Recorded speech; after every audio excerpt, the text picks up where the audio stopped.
What would you say are the biggest financial costs or considerations that brands need to consider if they're thinking of firing their agency and doing it themselves in-house? Yeah, I think the thing that's most commonly underestimated is just the time cost involved.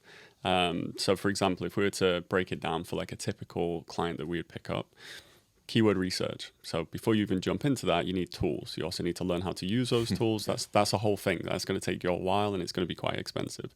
Then obviously you have to actually use those tools. As a whole day-long process that it takes us to do, and we're professionals in this space with loads of experience. It takes us a day to do keyword research for any kind of normal client that comes through. Then you've got to research content. If you know how to do that, that's another day. And then you've got to create the content, which is a consistent process you have to do week in, week out, indefinitely. It doesn't stop. There's no point where you go, you know what, we can stop doing content now. It's like, no, that's perpetual. You have to be doing that for the lifetime of the business. Then, and where it really starts to get expensive, is backlinking. So you've got the research time. You've got to figure out what backlinks you need to be attaining.